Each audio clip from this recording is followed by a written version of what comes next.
Let's cut some fucking grass. Prez, man, thank you so much for jumping on. This is our first episode. Really happy to have you good one. along. It's pretty wild, bro. Many of the people listening will know you from the LMCA page. You are the meme king, but you're Used to more be, than yeah, that. used to be. You're more than Yeah. that. So Yeah. you are the owner operator of Think Tank Coaching. Yep, that's me. That's awesome, man. So look, we might just dive straight in. Like, how did you get involved with the lawn care community, like through LMCA? No, actually, I kicked it off back before I even knew LMCA, or any of them Facebook groups were around, and one of my mates had one in another town, and I was yelling to him, and then I'm like, oh yeah, I bloody love doing this. I'll hook into it. So I started my own business and cranked up. Um, yeah, it was good. It just cranked. It went berserk, and that was just after around that COVID, when all Yeah. hell was breaking loose then. And Because you're a Queenslander, aren't you? yeah.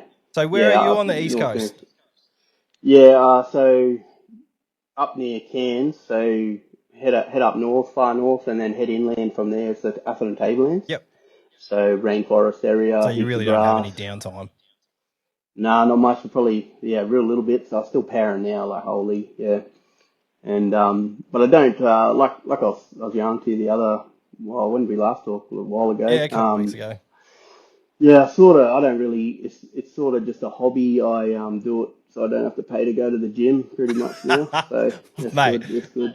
I'm so glad the camera's not catching my bottom half because fuck, I work like I'm not even pretending. I fucking work hard, but down here it doesn't look like I go to the gym. Yeah. No, it's something I'm trying to work on self-care. But no, I totally get what you mean. I could only imagine what I look like if I didn't mow lawns for a living. Yeah. I'd just be a fucking blob. But but no, that's awesome. So you're up there in crazy country, like you got snakes everywhere. Like I know we got snakes down here, but you got snakes everywhere. Just conditions are crazy. Like Scott Rod would be Yeah. fucking prevalent up there. Oh, Shape but 3B is that's where they fucking make their money. That's for sure. Oh, but well, because I'm above sea level a fair bit from Cairns, it's a lot cooler. And but I go to Cairns, man. It is freaking hot. I don't know how them characters do it. Yeah, I could only imagine. But yeah, you run into like the pigs. What else is up here? Kangaroos, snakes. A few random animals. Big, massive carpet snakes and pythons. Yeah, you see them like you'll be mowing, and there'd be just one just laying in the grass, and you just got to go around it. They don't move. What's the craziest animal experience you've had up there while on the mower? Because not on the mower isn't the most scary. It's when you're on the bipper. Nah. When you're on the bip and you fucking come across something like a nope rope. Like I'm cool with carpet pythons, all those. Like, but when you come across one of those cheeky ones, but it makes you step back a little bit. Yeah, it's probably a snake. Yeah, probably would have been a brown snake when I was snipping some grass, but it wasn't that big. It was only probably I don't know 30 centimeters, and you get out of there, and then you go to tell the house owner, and they're just like, oh yeah, right, oh no worries, no, not even bothered. I don't care. It's all good. Down here, like we've taken on some council work, which I'm really happy about. It's going well, and like they warned us about snakes because it's a landfill like centre, so it's massive. It's 151 acres, and I said to the boys, like, be careful. They've told us there's snakes. Just be aware. Fuck me. Every week they're like, oh, we saw two brown snakes this week. Oh. Last week we saw one. Like, there's probably been about 6 or 7 snake encounters. We've only been there maybe like 6 or 7 times. I reckon it's a snake a time. So a snake a visit is not cool. Yeah. They're the worst too. I hate snakes, man. As soon as I see them, I'm out of there. Look, I'm not a fan of spiders. I can handle snakes all day, but yeah, spiders are a whole different issue for me. Oh shit! You see? Do you get them? What are they called? Them giant orb spiders? The golden orbs. Yeah, golden orb. That's him. But they're everywhere up here too. Mate, I was hoping to talk to Kyle from from Core's property maintenance because he's a standard guy, and I've just got myself a 61-inch Skag V ride, and I love it, but mate, the bukakis you get from that being up there a little bit higher, I'm not used to that. So Yeah. not only did I cop an absolute pizzlin from spider webs and golden orbs and all these little tiny black ones that just get stuck in my beard, but all the trees that I never had to worry about before are now at eye level, like the broken branches. So I want to talk to Kyle Yeah. for sure and Oh, see yeah. what kind of experiences he's had because, like, I had one that hit the side of my ear headphones because I wear like big cans as well. Hit the side of my headphones and I sneezed shit on myself because, yeah, I'm just not used to it. So it's yeah, it's one of those things. Are you like, do you do zero turn work or? Yeah, zero turn and bit of push mowing. Yep. Yeah, a lot of acreage there. Oh, well, used to, yeah, mainly all acreage stuff up our way. Mm. And you're still doing it part time? Yeah, just a little bit now, so it's like 2 days max, fortnight. Yeah, Nice. That's just to awesome. keep active, keep out there in the sun. It's good, eh? Like it's it's a good job, man. If you when you're passionate about it, eh? It It's so is. good, and sort of that's how I got into this line of work too. This business coaching. I interacted with all the little business owners around there, and some of them were struggling, and I'm just like, oh, I'll give this a crack, work for me, like my past in like leadership roles and management roles. These are all the skills I used, and next minute they're just hooking in. Yeah, it was good, and then just learnt more and more, and became a business coach. Yeah, Nice. good. Do you have to Yeah. do any like courses or anything like that, or you just need to actually have the skill to help people with their business? Yeah, you can do courses. There's heaps out there, man. So the way I went, it's like lean management, and you might have to Google it, but it's called Shingo. It's just another form of lean management, but yeah, can get all different types. Yeah, yeah, it's good, Nice. and it's really, yeah, it's really rewarding. Like when you see someone.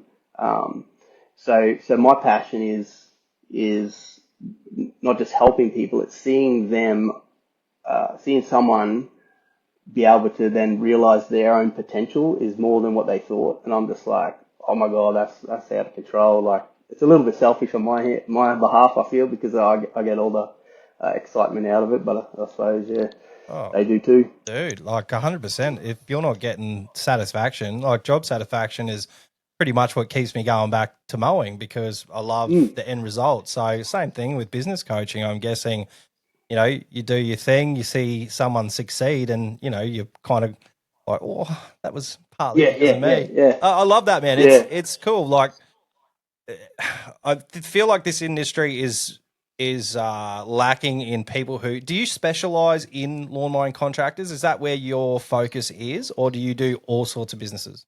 No, it's mainly small businesses, Yep. so it can be because I got another guy that I used to work with in the same area, and he sort of does a corporate area. So I sort of I go for the small business because I found a massive gap there. Like you probably understand, like people just struggle until they just give up, Yep. um, or they get to the point where they're just like, I can't do this. I need to find someone for help, and it's usually the people that are out there go for the big businesses because they're the ones that they can just lock into for 10 years, Yeah. and them guys are already making heaps of money. Them corporations. It's the small businesses, man, that run a community. Like you think of a little community. Look at all the little businesses in it, and if they all fall apart, there's jobs, there's families, there's the town falls apart. So Yeah. um, when you think of that, like imagine it like a. This is how I think is like imagine a little community where every small business was just killing it. It would be out of control, but like everyone be so happy, jobs everywhere, all supporting each other. Yeah, yeah. So It is hard though. fires me I up. think especially like our industry, like we are very like a very solo sort of business. Like you don't really move into staff straight away. Because unless you have an idea of what you're doing, and if you inherit a business or something like that, and I'd say most of the community out there have started off solo in the lawn mowing community and just moved along from there and grown. But we definitely have like a lack of guidance in regards to mindset. I think like I've met all sorts of I've met so many contractors, and each of them have a different idea of what the benchmark is. And I've been I've never shied away from it. I think anyone who thinks that their business is the benchmark is definitely way off. Like there's so many different types of businesses. There's so many different types of situations. People are in different headspaces. People are in different times of their life. And I totally encourage people. Like I'm very lucky. I have a very good support network, and I have with the Lawn and Land Equip Expo, for instance, I talk to people like Paul Sheehan, Ben Gribski, Duncan Russell, Ella Russell, his wife, like dealers like Will from Rosebud and Scott, like all of these different people, like the guys at SME, and they all are kind of like my personal business coaches, because if I can't figure something out, like, I use my network, and that's why I always tell people, like, your network is so important. It's 100% like what has made my business what it is today. And it really is, again, about who you surround yourself with. Like if you've got someone like yourself who is like a very encouraging person, and you know what you're talking about when it comes to business. Like me, I fucking wing everything. Like I honestly, man, I'm winging this fucking podcast, bro. Like I was, obviously this is a bit different to the Skull sessions. And like I'm used to talking to Ben, who's right next to me. I'm used to fucking getting a bit of white ox up the snoz. And like I think everything I do, I basically wing until I feel like I'm competent at it, and then I can give people a little bit of advice. But man, I think just blanket rule for me is like I always put in my opinion, or make sure you get a second opinion, or make sure you talk to this person because they're a little bit more knowledgeable than me. But when it comes to things like Skag, like obviously that's my shit.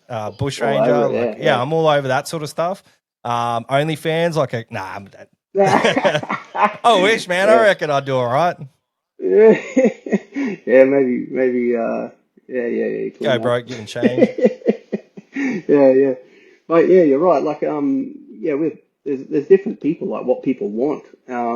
People could want, the lifestyle. Like it depends. Like in a business, some people want to just go hell for leather and smash it out of the park, and you can see it. So it comes down to the people that have the business, man. Like that sort of stuff too.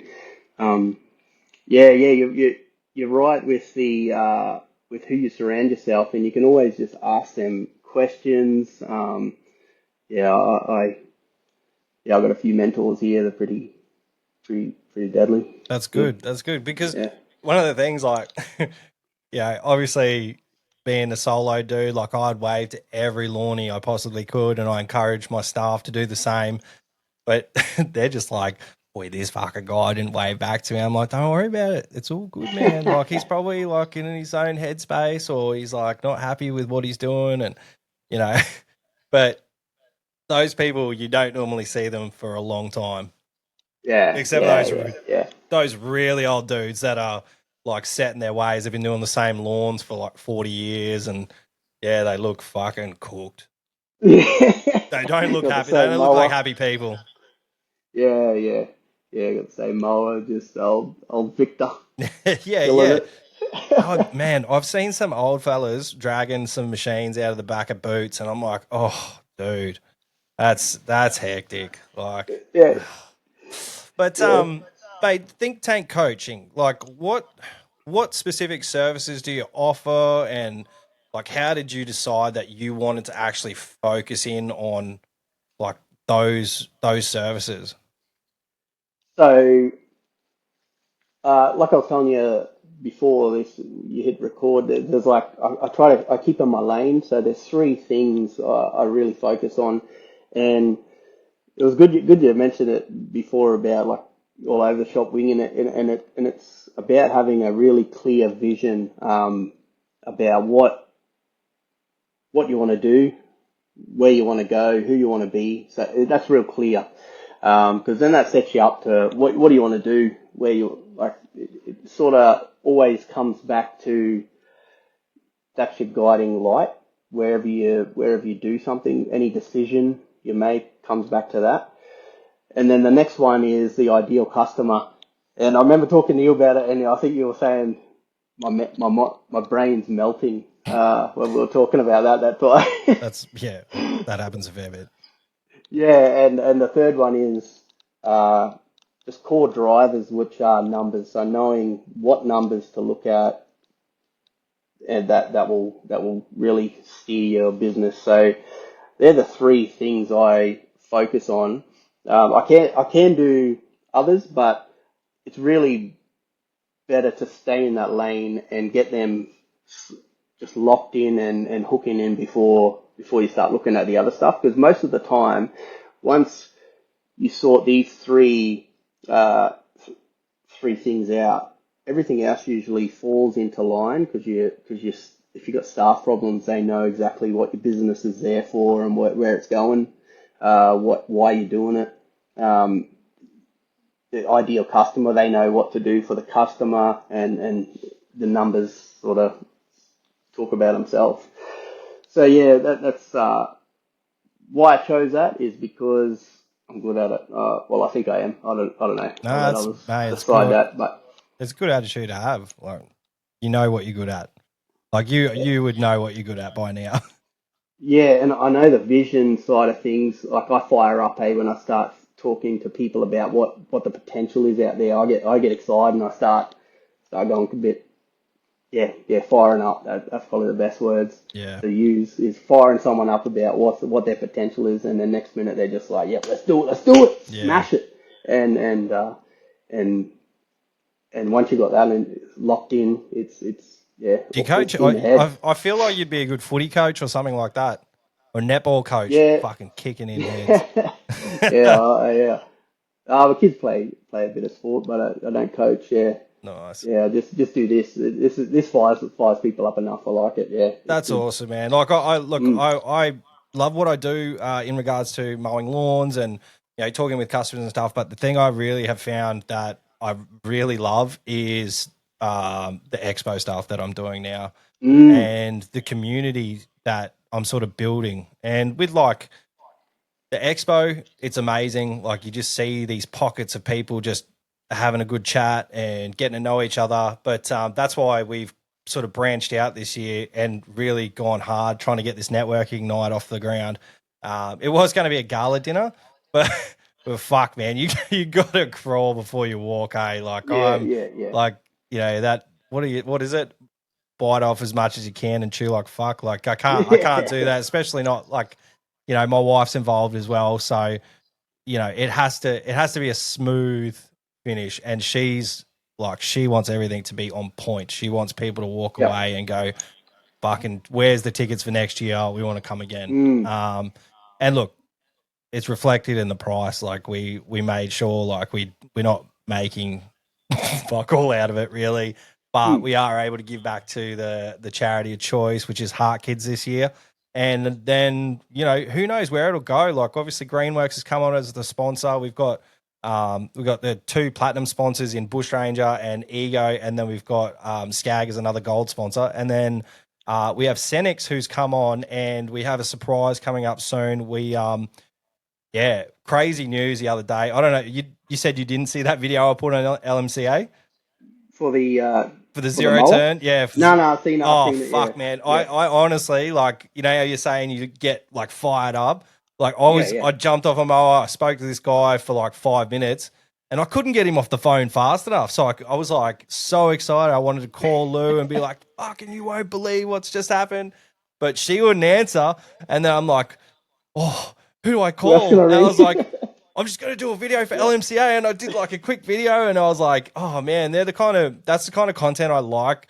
Like I found myself kind of getting dragged into, like I see all these influencers doing all this incredible shit, these mad transitions at TikTok. And I'm like, fuck that ain't me. Like, I'm just a fat old lawnsman. So I just don't want to sit down and do all this video shit. I want people to, feel the passion. So man, I was so excited. Like giving away a zero turn has always been a dream. Like obviously next year, like I don't know where I'm going to go. Like I'll probably have to go up and put a trailer with the zero turn, but it's an amazing, going to be an amazing show. I'm really excited, but man, look, I'll stop talking about the expo because that's my excitement. We're here to talk to you, but oh, bud, that's what I want to hear. Like I love hearing that. Like that's fully what you're all about. Like you can see it.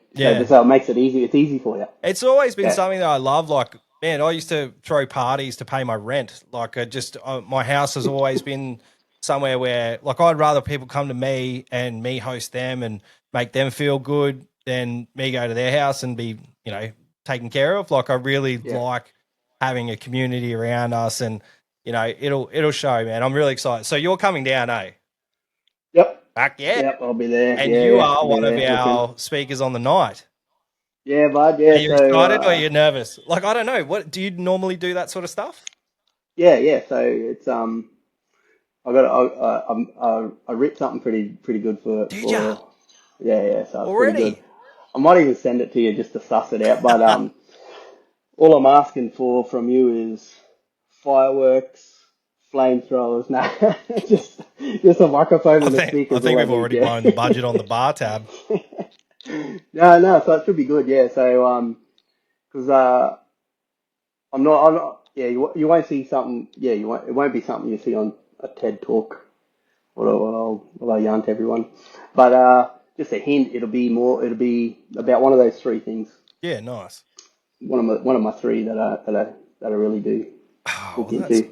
That's good, man. Like, yeah, I do enjoy listening to people. I am a visual learner, and I feel like if someone's in front of me and I don't have my phone in my hand, like I feel bad for my wife because sometimes like she'll talk to me, I'll be like, fucking TikTok, yeah, mad. But when I have someone actually standing in front of me and telling me something that is actually like resonated, like hitting home, and I'll focus in, and I'll be like, oh man, like I was really lucky. My wife and I got to go to it was like a launch for RGS, which is Bush Ranger. Yep. There was an economist there, and I don't deal with any of the money. Like, we went to buy some stuff today. I don't even know the pin on our business card. So, like, I fucked up there, and I had to go and run and get my wife's wallet out of the truck. And, it's pretty pathetic, but I don't normally spend over $100, so I never need the pin anyway. So we went to this thing, and there was an economist there, and there was and Paul Sheehan did a big chat, and like these guys like were up there speaking, and I was like, wow, this is cool. Like I'm actually focused in, and like what they're saying was relative to what I do and what the industry's doing, and like very, very cool thing. And I thought, fuck, I really want to do that. I really want to have that at our show. So very lucky. We have Duncan Russell, who is the owner of International Mowers that distribute Skag, Seppi, and McConnell. So he used to be in banking. So again, I use my network, and he's going to take care of someone for us. So yeah, it's cool. Like there's not really much out there for us. So hopefully I can make it a good night and get everyone back next year. Yeah. So I'll test you. I don't know if you might want to edit this out. Don't need a pen and paper. No. So if I asked you why you do this, could you answer it like without what's the feeling? Why do you do this expo? I think it's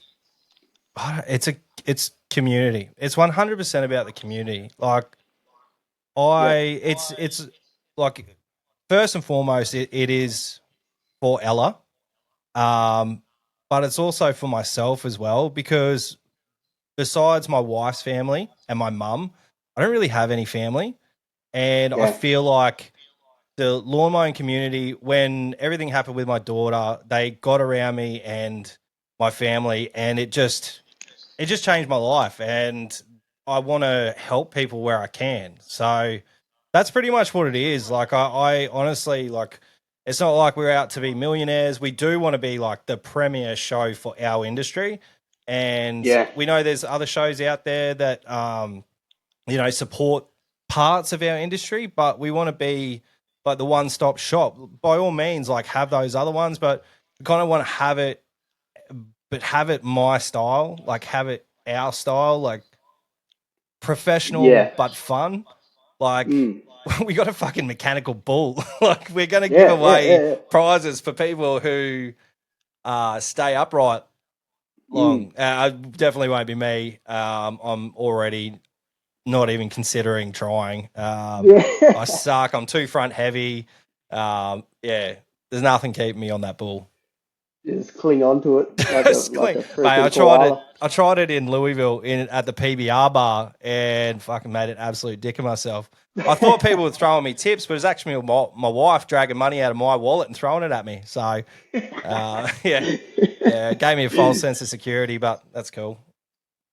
Yeah, man. See, like asking you why, it really like shows.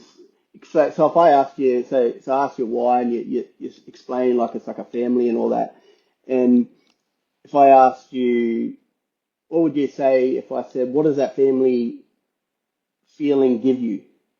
Oh, it's definitely joy and excitement. Like so it is it's scary. Like, I'm not gonna lie, it's a very scary thing to start something from scratch. Um, Yeah. but like the first show that I did after Ella passed away, I just didn't even have. That was all I was focused on. Like, I used it as a Mm. coping mechanism, because if I didn't, like, I'd just be moping around. And my wife Louise had no idea what I was doing. She rocked up on the day and she was like, "What the fuck?" What's this? She was like, "What is this?" I'm like, "This is the first show I put together in 3 months." Yeah, that's Um, crazy, man. That's so like, I knew I could do it, and it was just something I had to do, um, yeah. just to keep myself doing something. And I feel like that started the healing process. Like, obviously, like, I'll never be the same, and there's always going to be, like, Mm. background scarring on my heart, but it's like bringing joy and making it bigger and better every year. It kind of is like me boosting her legacy and making sure that she's Mm. still in the forefront of, things that we do as a family. And this year, like, my daughter's coming, my son's coming, so it is going to be a big family affair. My sister-in-law has helped at every show we've had. Um, yeah, and like, it's good. Like, Benny's coming down this year, which will be amazing. He's going to bring his family. Obviously, we got people like Leroy, who he's willing to take time out, put together a bus full of absolute derelict lawnies, and he's going to drive down there and Yeah, that'd be drive good, all the eh? way back. Like, that's just amazing. Like, that just Mm. shows the kind of community that we could have if we can keep this Oh, for going and sure. build it and build it and build it. It's just it's a very niche market. Like, Mm. when I first started the Skull Sessions, I think there was like 20,000 contractors in Australia that were registered. I don't know Yeah, what that's yeah. like now, but man, when you There's a lot. if yes, it's I mean, it is, but it isn't. Like, Mm. 20,000 when you think about it. The Equip Expo in the US, they have like 40,000 people a day walk through that show. Yeah, yeah, So yeah. 20,000 lawn mowing contractors in all of Australia. Not everyone's in the position to come, and I completely understand that. And that's why we're kind of going to shift the show around from state to state. But yeah, like, I don't know where the benchmark is for attendees, because you get Yeah, like yeah, yeah. it's weird, man. It's like a kind of like uncharted waters. Yeah. Because I was saying to you a little while ago about your ideal customer. So that's yeah. It was good to make. It's good to think about that. So you're thinking of not an ideal crowd; it's a customer. And Yeah, what happens is that you get super focused on who that person is. It draws in all them other people that don't even have to be contractors. It's the person. So you're bringing all these people in that are similar to your ideal customer that you're talking about. With your saying like the legacy and all that, that's the sort of stuff. That's where that's my area that I start picking out little things of what you're saying, and I could put together a bit of a phrase or a statement or a couple of words, and that way you can stick it on your fridge, you can stick it on your car, you can stick it on your trailer, but have it somewhere that you always reminds you of it. And everything you do for this expo, you read this back and say, does it do that? yeah, Does it do? Does it do? Does it give me joy? Does it show legacy for your daughter? Does it whatever we pick out, does it do that? So everything you do. So maybe you'll be stressed out one day about uh, something to do with the expo, and you just go back to these whatever you've written, which come out of that reason why you started it. Does it do that? And you'll probably look at it and go, actually, it doesn't give me joy. What the heck am I even doing it for? It doesn't align to anything. So you end up bringing that all back into line and going, righto, I don't even need to stress about that anymore. Let's go to the next thing and find out what aligns to why I'm doing this. yeah. So it's good. Totally get it, man. Like maybe subconsciously I've already done that in certain Mm, ways. Like uh, I don't even know how or where it came from, but one of Ella's socks was in my truck, and I found it maybe like a month after she passed yes, away, yes. and it hasn't left my truck. So if I'm Ah, having a so shit nice. day, I Yeah. pull it out. Her fridge down here, like this is our office space, which used to be her chill area. It's just littered with photos of her. Our fridge out there has maybe like 200 photos of her on it. Like it's just, yeah, she's everywhere. So that's one thing That's we so good. we we definitely we definitely want to honor her, and that's why we've chosen the charities we Yeah. have. Like we The chose name, yeah. the Red Kite first because Duncan and Ella from International Mowers were so amazing when everything when it happened. Like they, you know, offered us like so much help and counselors, everything. Like they just really were Mm, amazing, and you know that's why we chose Red Kite because Duncan is actually on the board for the Red Kite Foundation, and they're a great charity.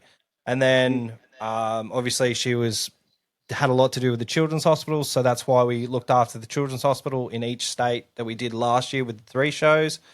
And she actually passed away from a heart condition, so that's why we've chosen Heart Kids this year.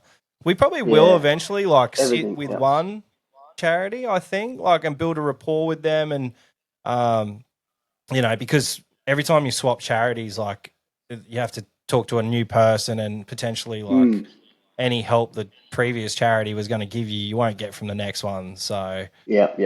yeah, but we're just looking for the right one, the right fit for Yeah, us, that's it. and yeah, that's it's been an adventure. I can definitely like. There's been ups and downs and Mm, demotivators and motivators, but it's good as well for my wife. She was a carer for 15 years.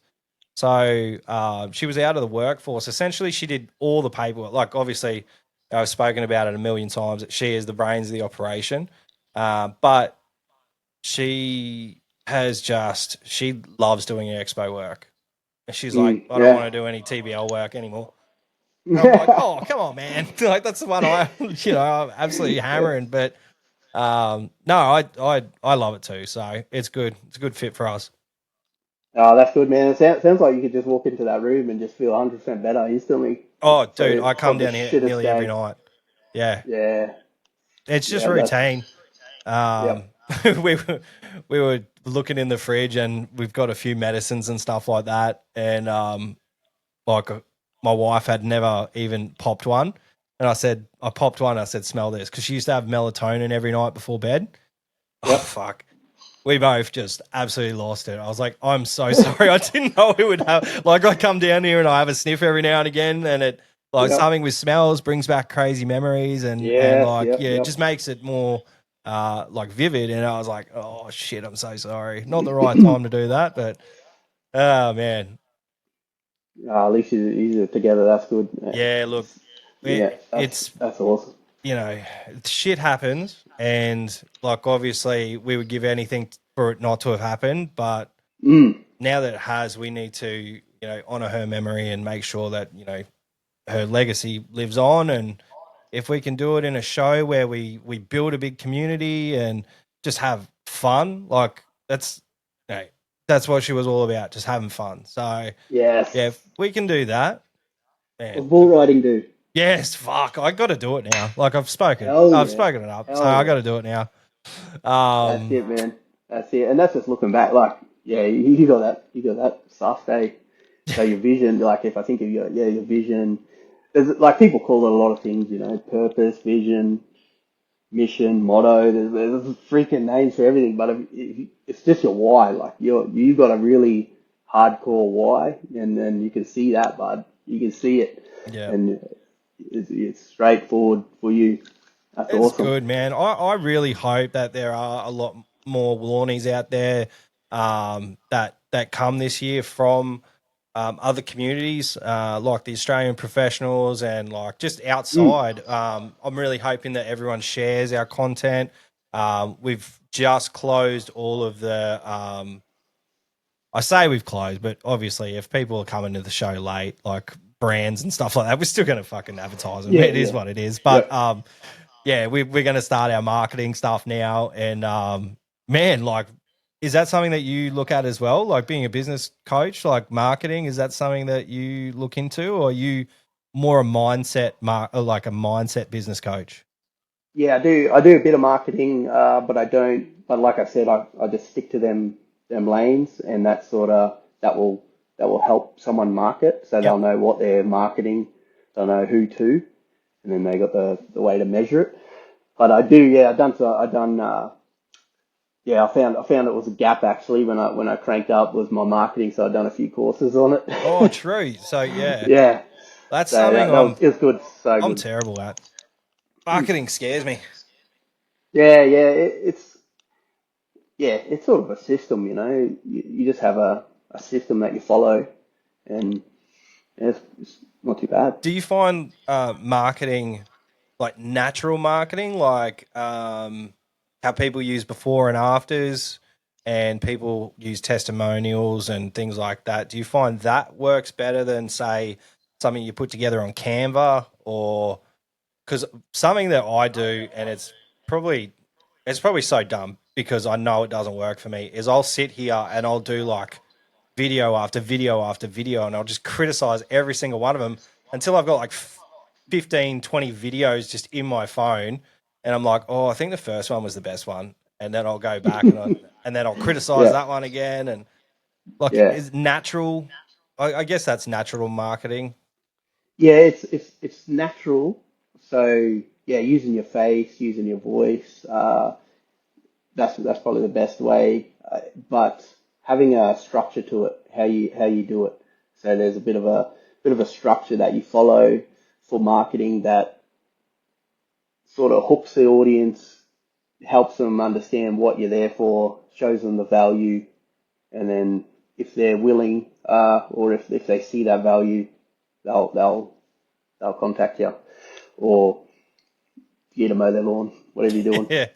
I so starting out in, like, when I first started my Instagram, I literally only started it to help Ben promote Catch Pro. And then I sort Mm, of got into it, and I sort of like was building quite quick. I must have been in like a really good time, like good timing. And someone who I kept seeing over and over again was Martin from Mow and Grow. And I love his business model. I think it's fantastic. It's like a proper family business, and he has, I love his business.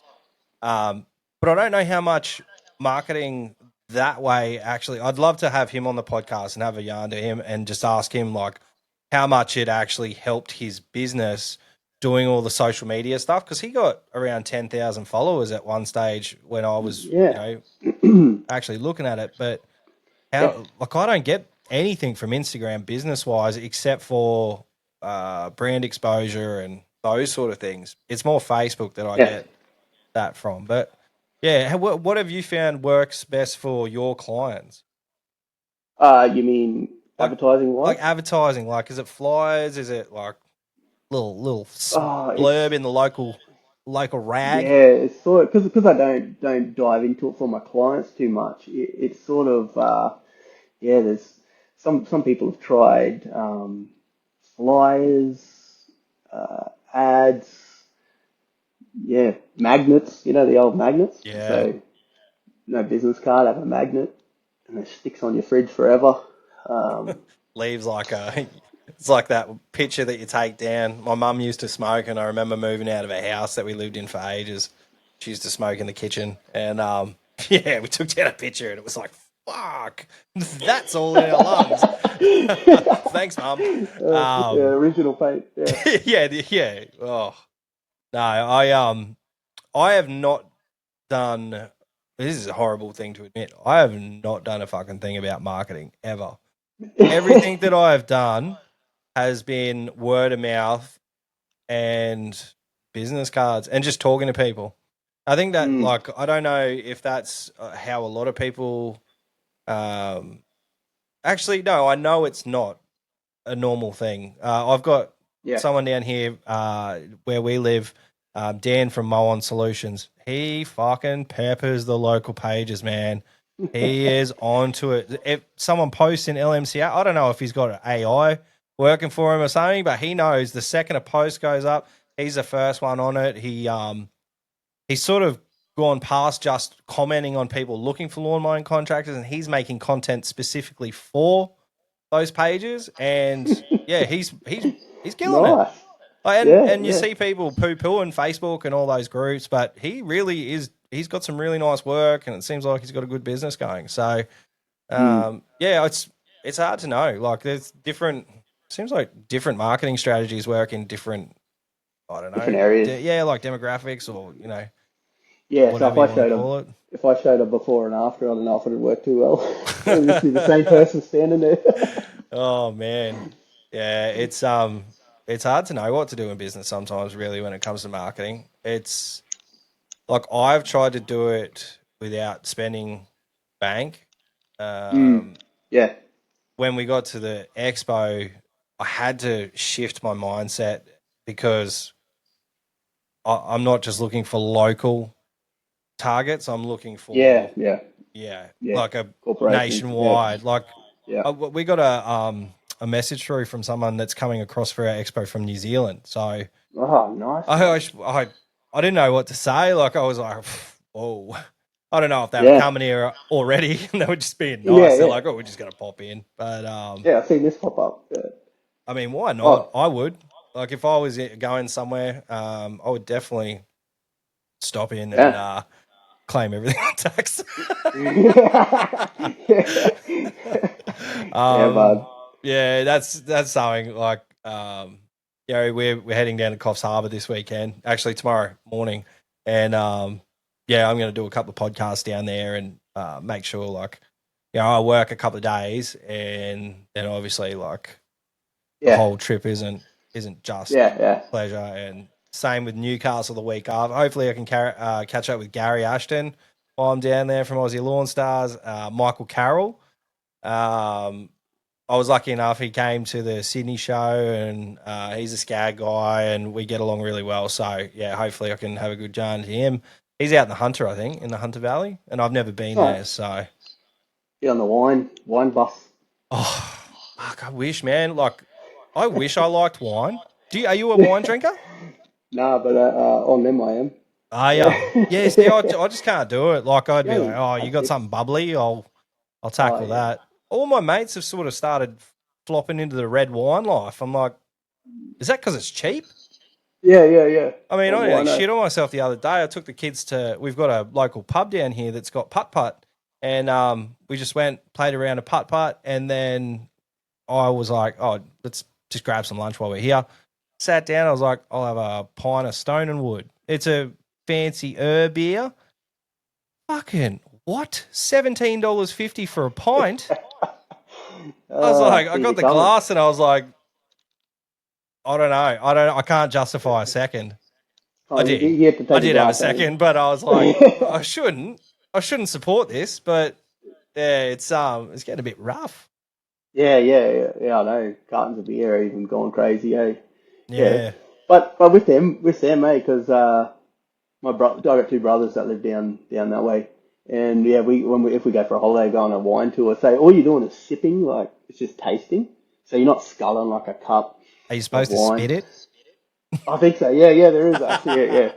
No And way. you start at the shit wine. Well, I think it's shit, and then you make your way up to like a brandy or muscat, whatever, them sweet ones, Yeah. and you just pick a charge, and by the end of it, you don't even know where you are. Yeah.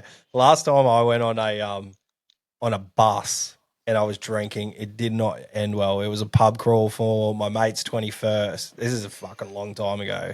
I'm Yeah. 40 now. And yeah, I ended up, the whole bus had to stop. Like, I spewed in my esky. I spewed out the window all down the side of the bus. Like, I got back and Lou was so pregnant, and I was like, oh, I ate a bad steak sandwich. I was so fucked up that I forgot that we stopped in a little town called Laidley, and my mum lived there at the time, and she saw me in the main street, and I forgot. I forgot that I saw her. Talking of. Oh, it was rough. It was a rough time. Like, shots of Drambuie. I've never drunk Drambuie since. It's Well, yeah. and I'd never Yeah. drunk it before. I don't know why. I was just with a Just bunch the of smell. blokes who knew, the way to my heart. You smell it now, you probably get sick, eh? I will. 100 Piper Yeah. Scotch is on that list too. I remember that from when Oh. I was like maybe 17, drinking half a bottle of that straight and not knowing where I was. Yeah, I'm There's a few similar on the with list. I'm similar with Bundy rum. So Rocket being fuel.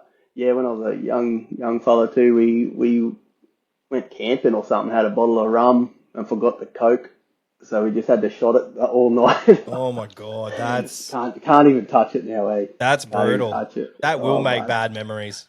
oh, it's burnt into my brain, that just power spewing everywhere. Oh. Yeah, you don't forget those big ones. For some reason, those moments stick in your head, but the rest of the talks that you've had with friends, the D&Ms, Yeah. the bullshit that you've spun to a chick at the bar or something like that. That's how I come up with my Facebook instead of using my real name, using my nickname. Um, I was in like management roles, and I get back to work, and my boss comes up and goes, "Oh, big weekend, eh?" I'm like, "What are you talking about?" He goes, "Oh, you tagged in some things on Facebook." I'm like, "Delete." Oh no. Yeah. Yeah, bud. Mate, I Straight was up, real delete. lucky. Like, I'm old enough that Facebook only came about sort of when my first daughter was born, I think. Yeah. Yeah, right. Oh, So yeah. like, I did all my crazy shit before there was.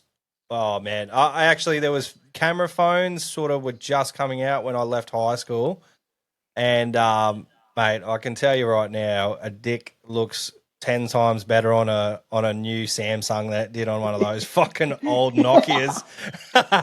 And what an embarrassing photo that is. For one of those things to pop back up now would just be an absolute horrible thing. Even Yeah, back yeah. then, everyone was straight on the dick pic. I was like, fuck, I can't do that. And then the boys were just like, yeah, just do it. And oh yeah, it didn't go well. Yeah. Oh, far out. Yeah, them old cameras, they were crap. Oh, that Like, was I remember a so fella. bad.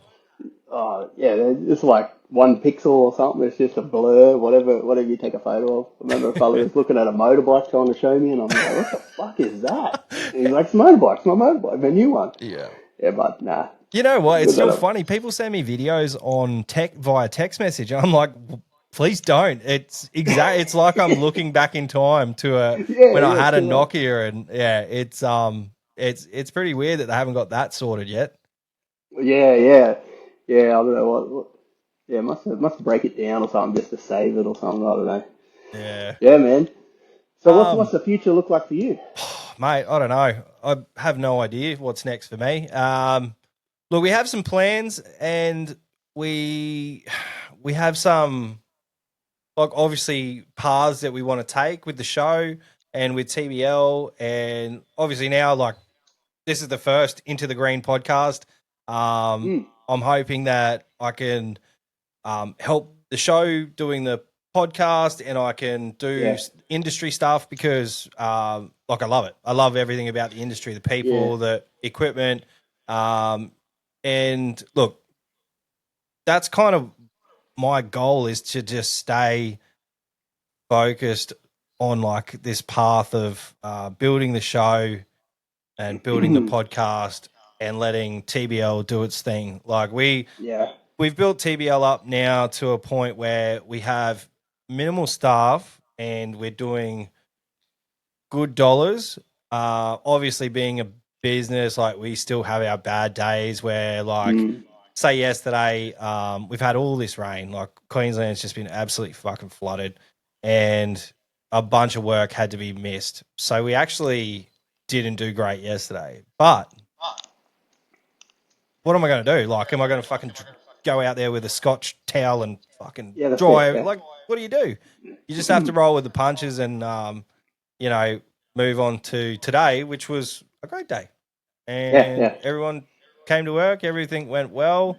Um, bit Hooked of a in. crazy morning, but, you know, everything's sweet now. And tomorrow I'll be driving down to Coffs Harbour. The boys, last thing my leading hand said to me is, fucking don't worry about it, mate. We got it sorted. And I was just like, you know, like that's the sort of thing that I'm like, I can exhale and be like, okay, now I can focus on Mm, having a good time with my family, getting the podcast done down there, and just, you know, doing our thing.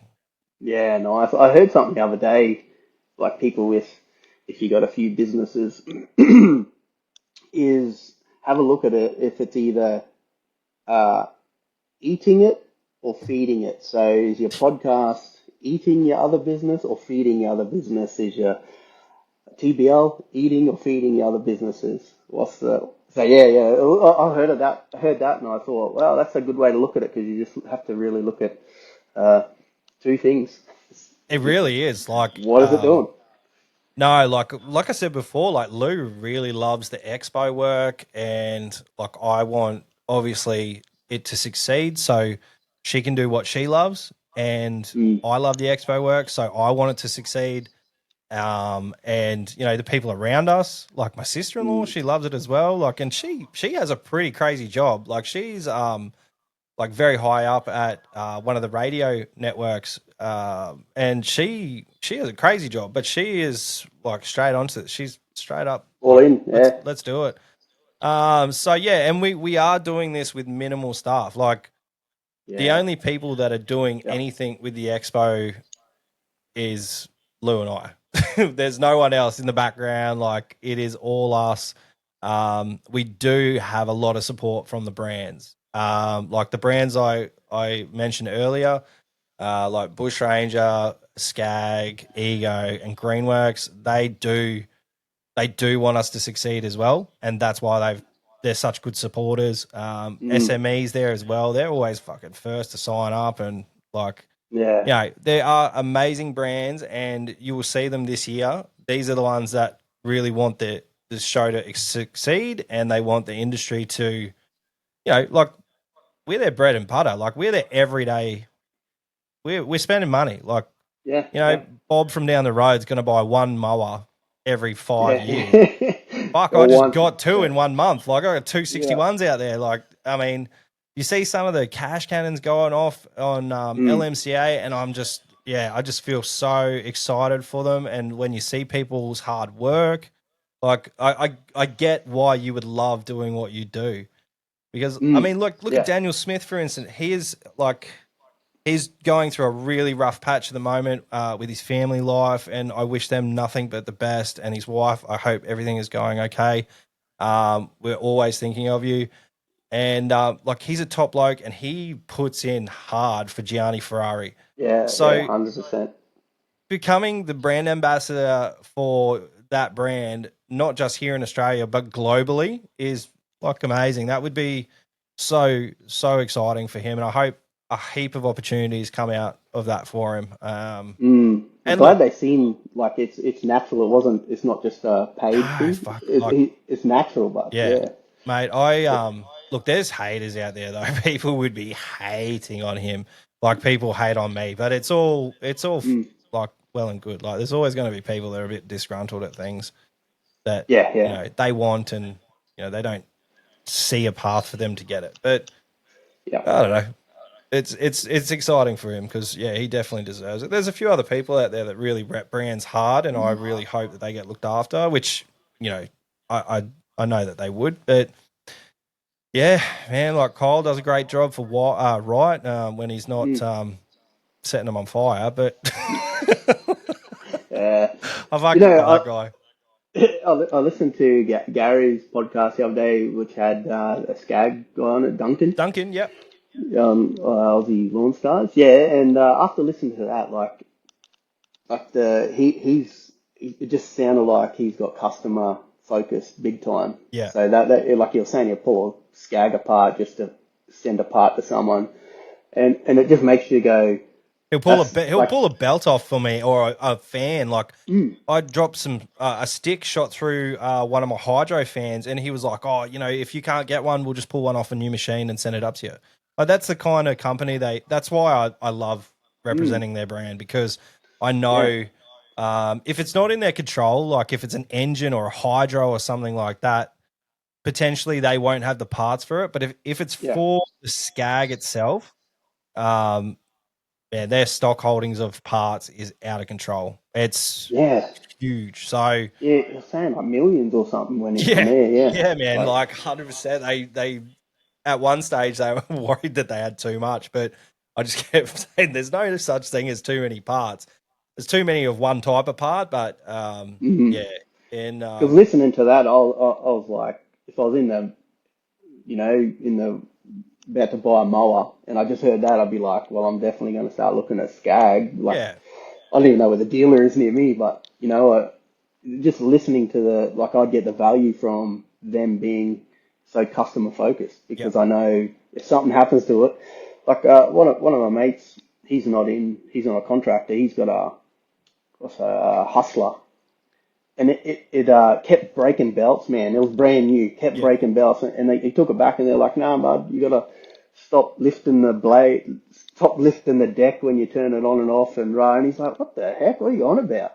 Ended up, yeah, and he took it in, had an argument with the mechanic, and I'm just like, you don't want that. no, it's it. So some of the things are hard for brands to defend themselves when it's not getting past the dealership. If the dealer doesn't want to deal with it, then it's hard for the brands to jump in and be like, "Hey, there is obviously something Yeah, wrong." yeah, yeah, Like, I know back in the day, there was a problem. Someone kept breaking belts on a 32-inch V ride, and fucking Andrew Trifford, Duncan Russell, Ben Brown, they were all onto it, and they were like, "We will, yeah, we will figure this out." And yeah. I think they did, because I haven't seen, like, this person's obviously not breaking belts anymore, or you would definitely be hearing about it. But yeah, that's the kind of company. And look, Bushranger is the same. They're a lot bigger, but yeah, some of the conversations I've had with Paul and Ben, like, they're just like, we want to support Australian contractors, and Yeah, yeah, sometimes they get a bit confused. They're like, I don't understand why contractors are not just jumping on board. Like, we're an Australian owned company, and we support our dealers really well.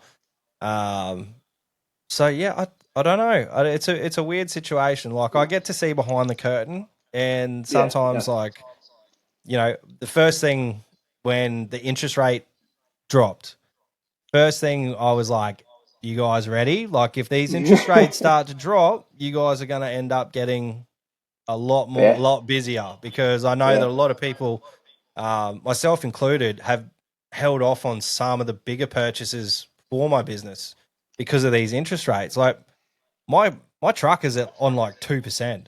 My wife's car, I don't even fucking look at what that's on. Like, that's rank. So, like, I'm definitely holding off to get another ute until like we see something happening with these interest rates. Yeah, there's a few of them mower dealers there do 0% to 0% for 24 months or something like that. That's a good deal if It's you really find right there. I wonder. So with those zero, I've never really looked into them because I use FinApps because they're Skag Finance, and then I have like a what are they, broker. So I have a broker for all my vehicles and trailers and stuff like that. But yeah, I've never done the zero finance, 0%. But we have, like, I've literally just paid off. I paid off my V Ride last year. My first purchase was the Tiger Cat, which is, I think we're about to pay the last payment on it, which I'm fucking cheering about.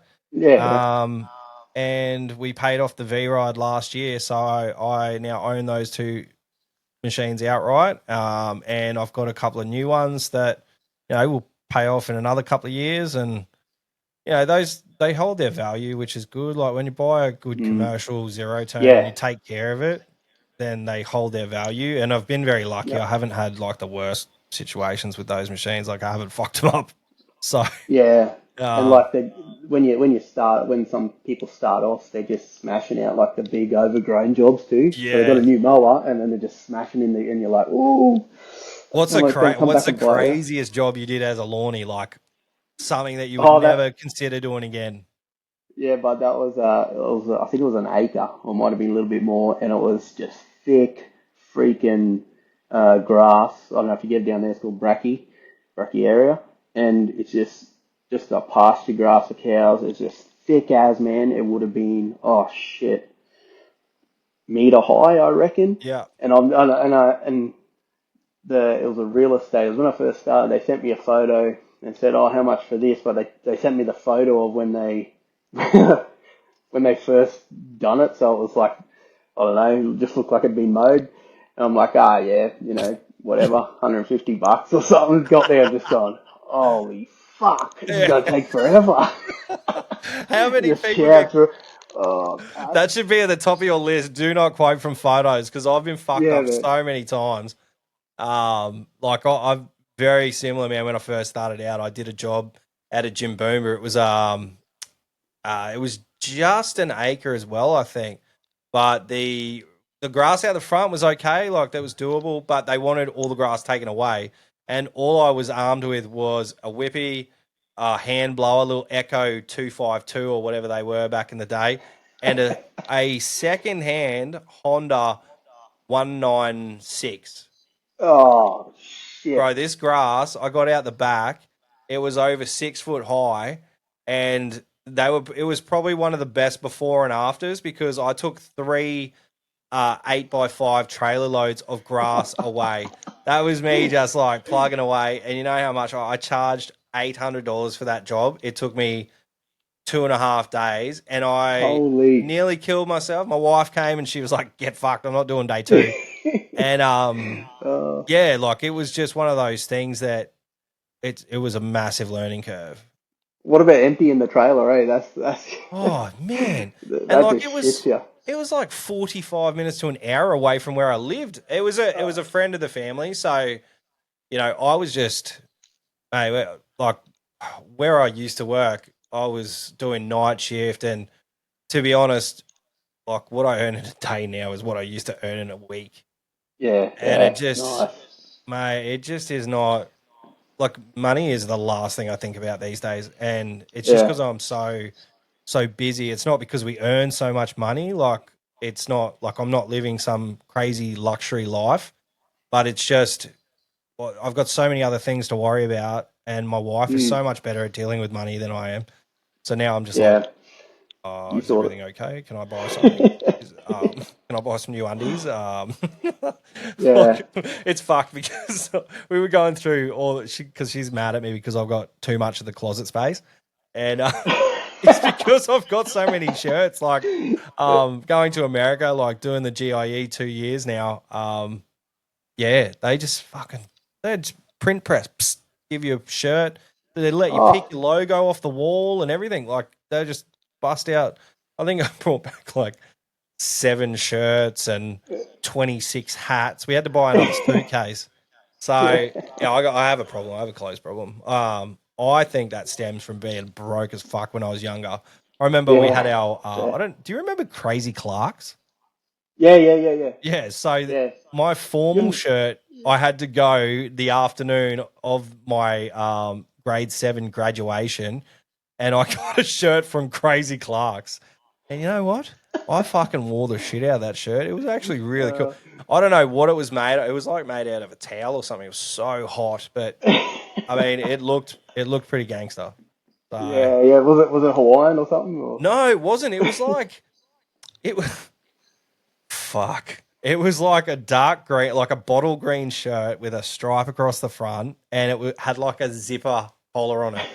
And I was like, "Yeah, I look oh, so good." pimping. Yeah. But then, like, yeah, I mustn't have. I didn't do any good that night. Like, no one wanted to hold my hand or anything. So, Uh, mustn't have been the shirt I thought it Classic. was. You look back at Um, photos and go, "Hey, shit, that's a different shirt." and so, Uh, with the coaching, like, what's your customer base like? Obviously, you would have a customer profile that comes to you for advice. Do you have like different plans for different people or? yeah, it depends.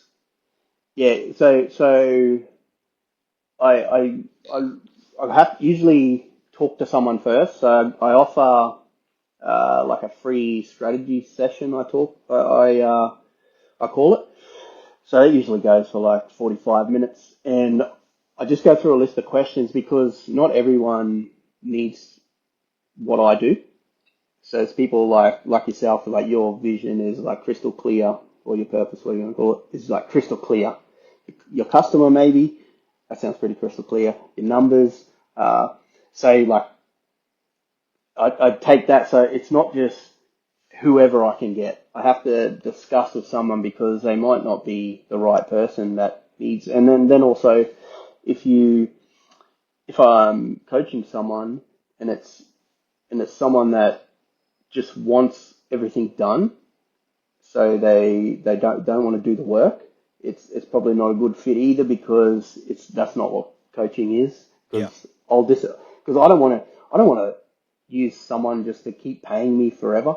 What I yeah, want to give someone is like all these skills and knowledge to go away and just kill it. Like you can just smash it out, and then in the future you're just like hammering, like your community's living off you, like yeah. you're just doing it. So yeah, I don't want. I'd rather someone that needs it and wants it. So I have to go through a few questions before I do any of that. That's So if you think of yeah, so the customer base really comes from when I talk to it. But that's where the advertising. That's why I got into this.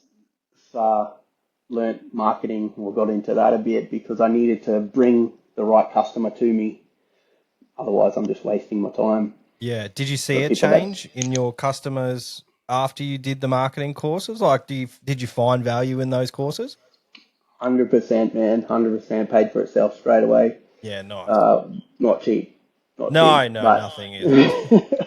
but pretty much pays for itself because it just clears everything up. Like I'm not wasting my time doing because I'm wasting your time or the person's time and my time because they've come to me for something they thought what they seen but it wasn't and vice versa. So it's way better now. Yeah, Yeah, that's good. 100%.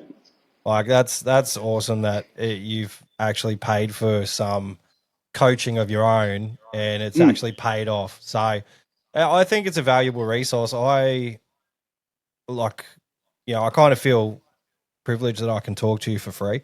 Uh, but Oh, yeah, man. Like if like at the end, make sure you plug your website and let people know where they can reach out to you, because I do really think there are a lot of people out there that might not have the right headspace, especially coming into winter too, because this yeah. is where a lot of newbies sort of struggle. I've always I know you said like I've got a crystal clear vision, but Yep. I have recently been like chopping and changing where I see my business direction going, and it's Yeah. moving away from the villages, because I've always been like village life is the best. It's so secure, which it really Yeah. is until it's not. And when you have all Yeah. your eggs Yeah. in those baskets, um, it does become a big risk. Like I think we have like 5 or 6 big sites now, like that are quite considerable size. Mm. Um, but if one of those dropped off, then you know it wouldn't be the end of the world. But if two of them dropped off, then I might have to look at restructuring staff wise and getting rid Yep. of someone. And then if three dropped off, and like shit happens, and people are really moody at the moment with the amount of rain we've had. We Mm. haven't been able to, do exactly what people expect us to do 100% of the time. Obviously, spraying is behind. Like weed spraying is, been put on the Yep. back burner just to make sure we can get everything else into Yep. gear. But yeah, coming into winter, I think like people, if people are really struggling, maybe they should look into, hiring the services of someone like yourself, and just talking things through, and maybe because motivation, I know from when we were coming up in business, motivation was dog shit in winter. Mm. I was in a position of privilege. Had Ben from Catch Pro. He had Greenscape Solutions at the time, and Tyson from EPMS. I could bounce off these guys and say like, oh, I'm really struggling this week. Is there something you can throw my way, or have you got some advice for me? And they'd normally have something they could throw my way just to get me through.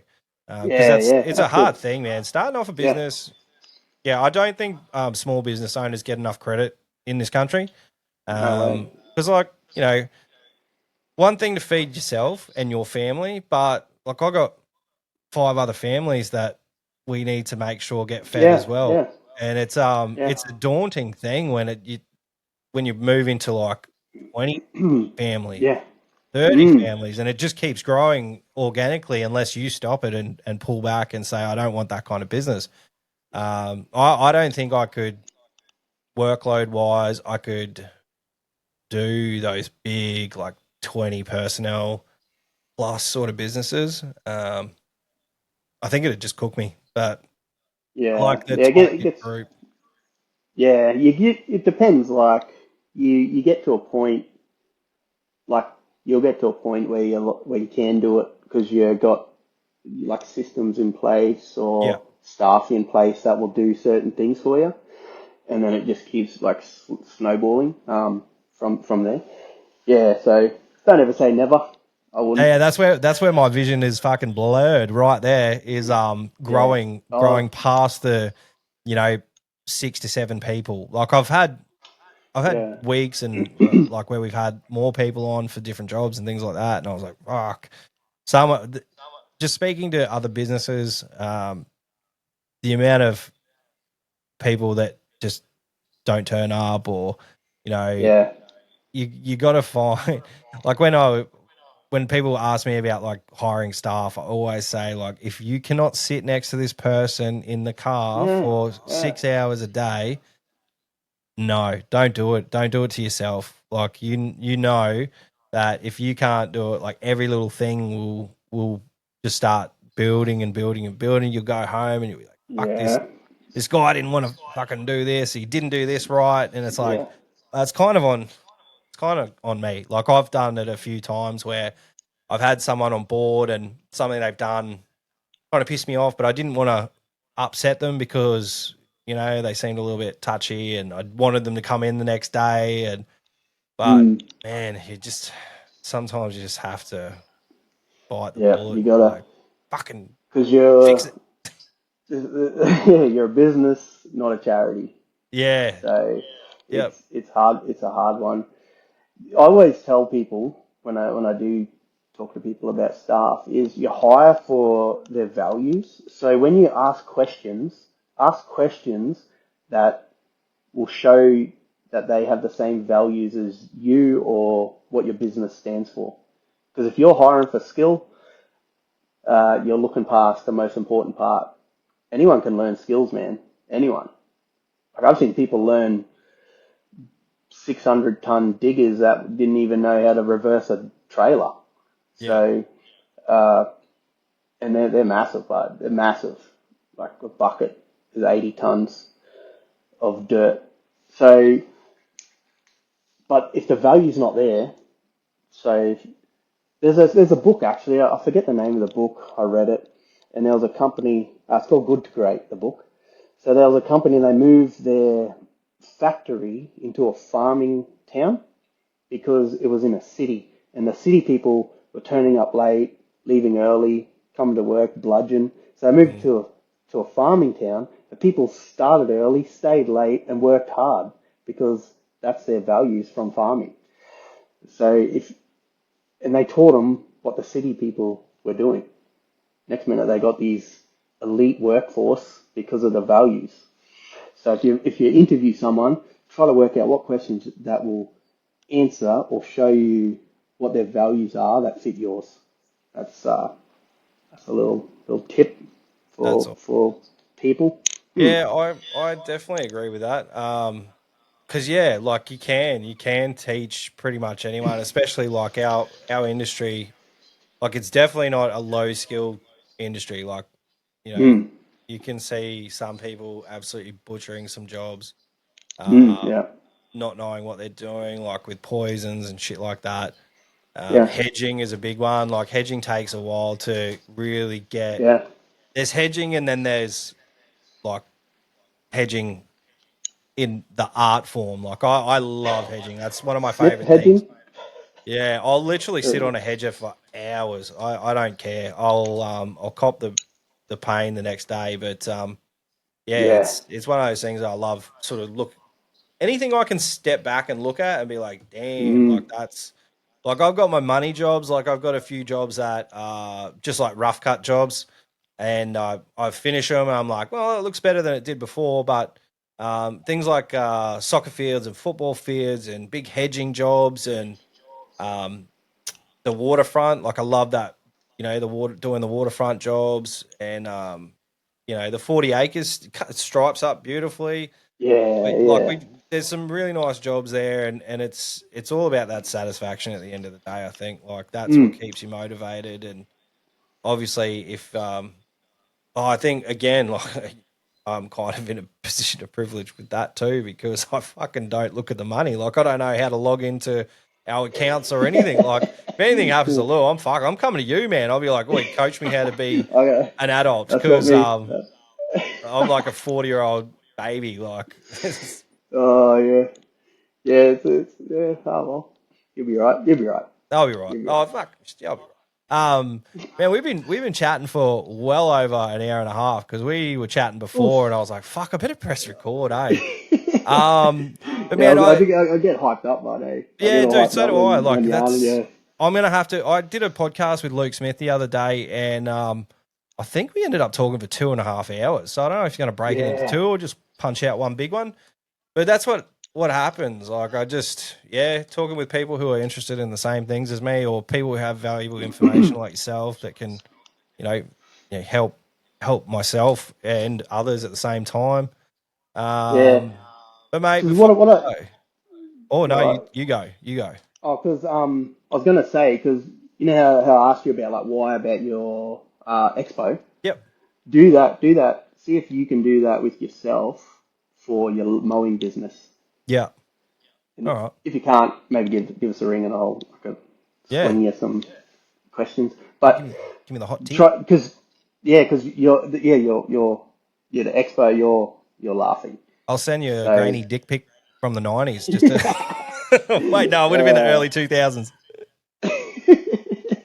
yeah, yeah, so try to do it with yourself because if you can, it might be a little bit hard because you're sort of a bit biased too, and you don't have someone constantly annoying you with these questions pointing you in a certain direction that they see, but if you can, like, it'll help you understand why you're doing the mowing business. Yeah. And then everything you're doing, like you're saying, like why you're getting rid of, like, that might be a risk, but why you're doing it. Yeah. So did we just get basically that do like an vision. online coaching thing? Like, is that what we've done here? Have you been No. analyzing me this whole time, and now you hit me with all these things that I have to Oh, go bud. back and work on myself? My missus, she flips out when I ask her questions. That's what I do. I just ask questions, and then I ask her a question. She just turns around and goes, "What?" So It's like, do you find techniques and then bounce them off her to see if like you can get anything out of her? no, you know what I do is try them with my kids. That's probably what I do, That's because they're little terrors at the moment. But yeah, it's you you sort of just question and learn how to question the right question, or yeah, say the right question, or ask the right question. Because people, like, yeah, I love just diving into people's minds and just seeing, yeah, I've said it 100 times, it just fires me up, man. And then when you see someone go, yeah, and like you, when I was just talking to you before, you could see, like, in your face, and you could feel, like, through what you were saying, like how much it means to you, the expo, and yeah, why you're doing it. So, yeah, and that bleeds through the whole thing. So when you got these community supporting you, that's the reason why. It's your yeah. passion for it, and, You, yeah. you know where that comes unraveled is when I get in front of like, you know, however many people are at the expo. I was giving away, we gave away 30 grand's worth of prizes last year over the 3 shows. And fuck, I nearly cried at every single one of them because Yeah. the first one in Brisbane, that was the most emotional because the first show we did was just a throw together. The brands came in and just absolutely kicked ass, and donated a bunch of stuff for us to give away. We had random giveaways, like we had smokers and all sorts of vouchers and all, just a bunch of crazy stuff. And the second one Yeah. was more regulated, but it was just the same feeling as the first one, Mm, and I was just like, yeah, so I'm good. just up there on the back of Duncan's semi trailer, just like, oh, just fucking trying to give away some shit. And Because I'm just, I was at the Sydney one I come to last year. Yeah, that I was did all pretty right good. at the Sydney one. I was up on the back of Bushrangers side by side Mid, there, and yeah. Oh, one of sorry. my Yeah, yeah. favorite pictures that came from that is I got my hand out on top, and Leroy, he he was like, "You look like Mad Max." Someone out of Mad Max. And he's full put an axe in my hand, and I'm swinging, and there's a Mad Max thing chasing us down. So you and him should do some collaborate. Maybe, fuck, man, if you got on that bus, it would be meme city. But actually, when I fly, I don't know yet, because I'm flying to Melbourne, and then I got to get out to that area, and yeah, I don't know how I'm going to get there. I'll probably hire a car or something. But my missus asked me the other day. She wants to make a holiday out of it now. Do it, bro. Like, Any it's a opportunity. beautiful spot. Like Duncan was telling me, like we're only because we're taking our family as well. Like we're taking the kids, and like it's a beautiful hotel. It's got a nice big kids room and stuff. It's I think it's about like half an hour maybe to like right in the middle of the city. But the other way, it's like Fern Tree Gully and Dandenong, and it's a beautiful drive. Like Lou and I, again, Duncan and Ella, amazing people. They let us borrow one of their cars for the last year's show, and we were there for an Mm, extra day, and we just, we went up into Fern Tree and just Dandenong Ranges. We just fucking went. We didn't have yeah, kids with yeah. us last year, so we just went and did our own thing, and it was just an amazing experience for us.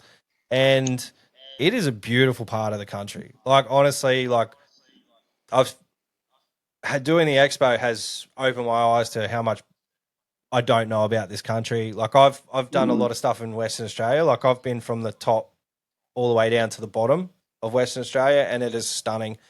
But like Sydney, I always thought Sydney hustle bustle, but driving into Sydney through those, those gorgeous areas that have had like the rocks blasted out, and you're driving literally through mountains and just a different kind of landscapes all the way through. That's why I'm looking forward to, like, I look forward to going for big drives now because I'm kind of interested in, the people you meet and the things you see. Like, I'll pop into mower shops all over the place these days. Like, up at Gladstone, I just like rolled into a mower shop and I was just like, oh, can I get like, I don't know, a couple of meters of pull cord? And then I just started yarning to the bloke and I'm like, yeah, man, like we're having an expo down in Brisbane. If you want to come down, like feel free. And it was cool, man. It's good. It's a talking point, gets people interested, and hopefully we have some really good dealers represented at the Melbourne show because again, dealers are a massive part of the industry, and I just don't know if they really have a show where they're represented either. So hopefully we can work something out with them. And it's straight to their ideal customer, really. 100%. The commercial side. Yeah. I 100% like that's what I think the brands are excited about because the feedback, like that's what we wanted from those 3 shows because we're always going to go back to one. I think it's 3 shows, fucking 3 shows, bro. It's crazy. The feedback was like the interaction that the brands had with the people that came along was second to none. Like they're like we've been to so many different shows, like all the agricultural shows and stuff. It just doesn't resonate the same. Like you're talking to mums and dads and you're talking to people who rely on this equipment for their livelihood, to pay their bills, to pay off their house, to buy new cars. And, they're really actually way more invested in it than, dad's looking for a new pushy. Yeah, and I've probably researched the shit out of it, so they're ready to ask the difficult questions. Yeah. So they're on their toes. Oh shit! I better know my stuff here. Those show day specials don't hurt either. Oh yeah, what did I see? I forget when I was in that Sydney one. I was like, carry on. Yeah. They carry on a 0 turn. They come with the specials too. Like I didn't know what to expect, but over all 3 shows, I think there was over $250,000 worth of equipment sold. So it's pretty good. Like, I don't know who sold what. I know there was a couple of Skags, a couple of Graveleys, a fair bit of Bushranger stuff. Yeah, there's some stuff from someone up in Brisbane actually. I think he ordered one of the Alto's tracked machines. Which is a sick machine. So like special equipment. And that's something that we focused in on this show was, again, all the feedback we got from everyone who came last year. So I think year after year, it's all about credibility with these shows. So we'll just keep plugging along, see what we can do. Yeah. Do you have a sort of a program for this year where like when we're going to do what? Yeah. So not really, because I think there are so many brands coming this year and we have said to them, hey, like these are contractors. They want to do demos. They want to feel these machines out and see if it's right for them. So I think a lot of people will be like just focused on jumping on what they need to. And like I'm not just blowing smoke up everyone's ass, but there are so many more brands that are coming this year.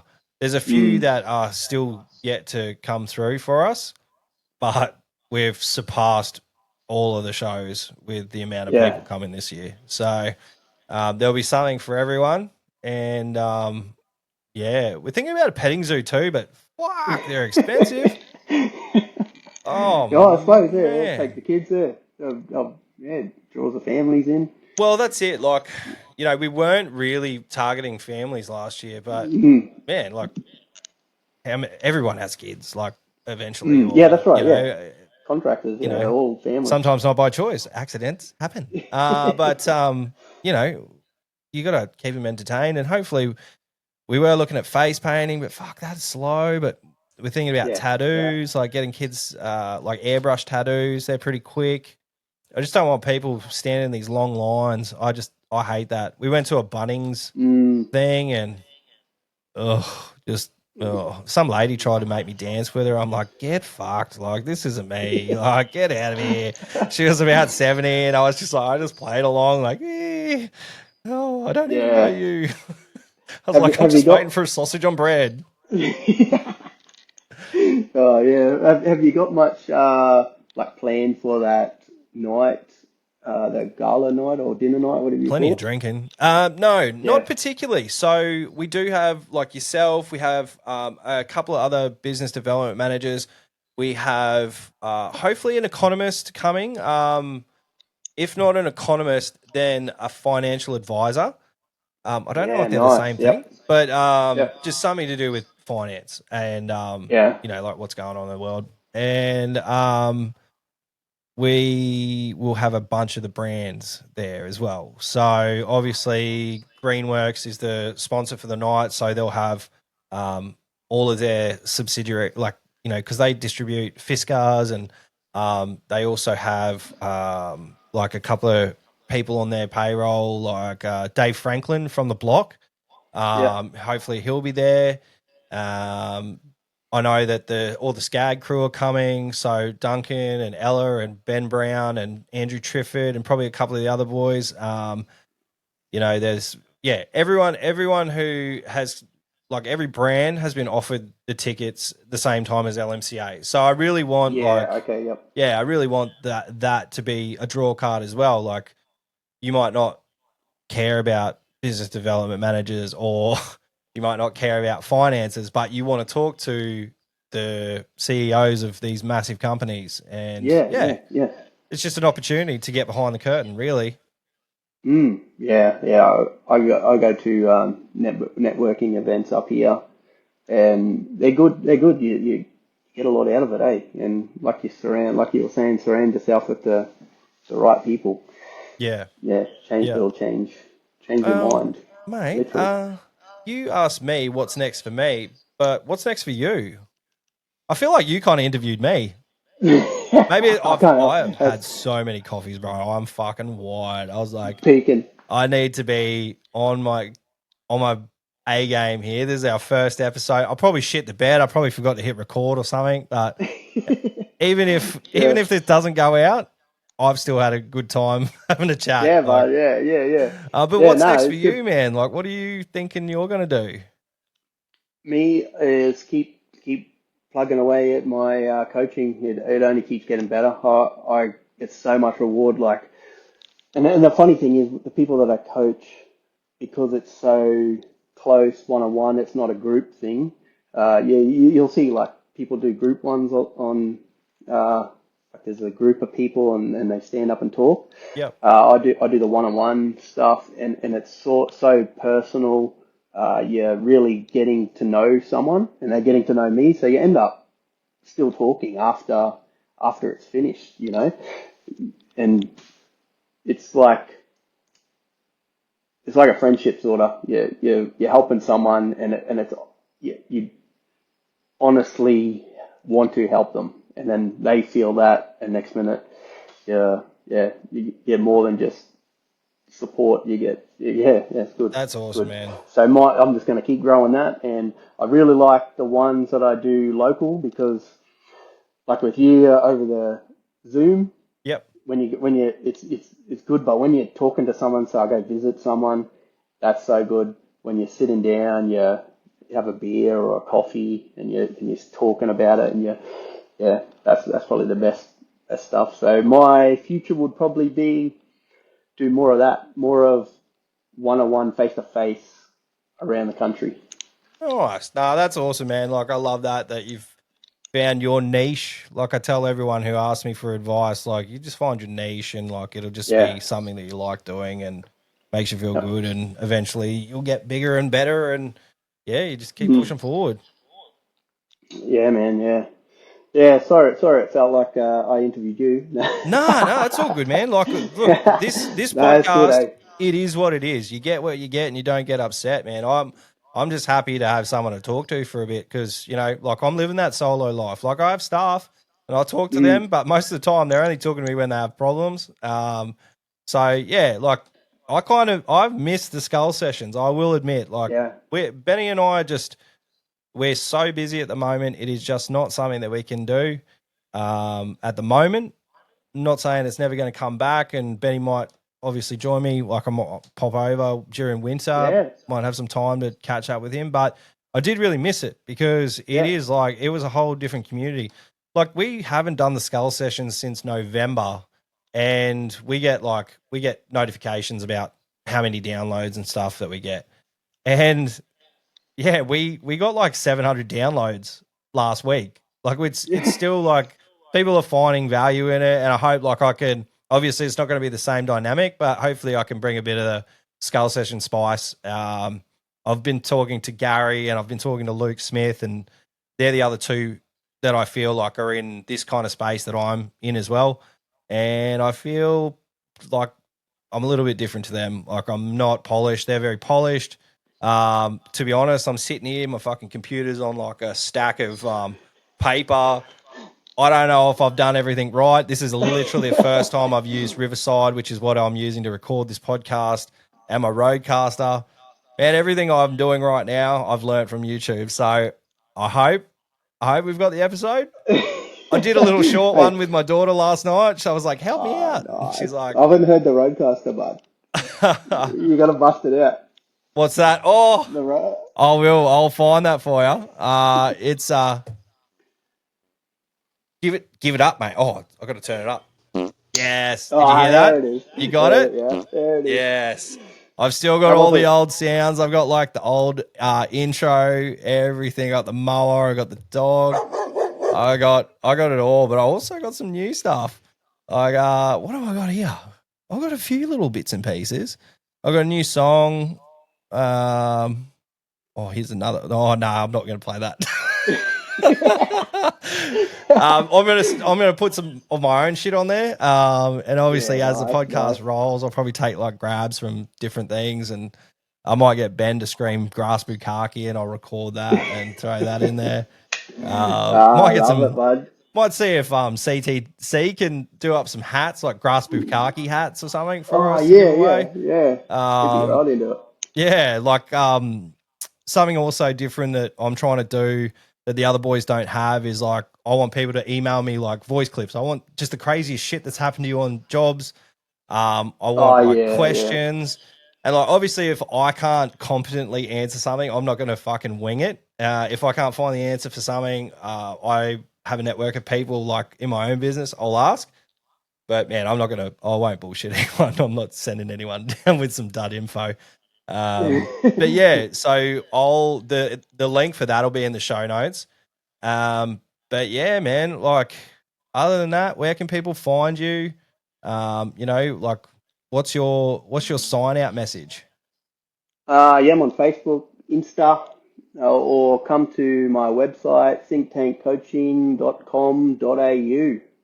That's where it's at. And yeah, sign up for your free session if you're looking for them three things and you're keen to have a crack, righto? You want to change. Is this my free session that we've just done now? I think a little bit longer than 45 minutes. But I mean, I'll shout you a couple of beers at the networking night, eh? yeah, on Greenworks. Yeah, thanks, Greenworks. Awesome, man. Thank you so much for your time, Prez. Maybe we'll give away your real name one day. Yeah, maybe. I don't even know if anyone knows my real name, but well, we'll keep it a mystery. Awesome, man. Thank you so much for joining me, dude. Oh, how's the music?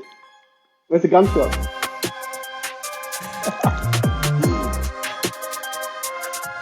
Let's cut some fucking grass.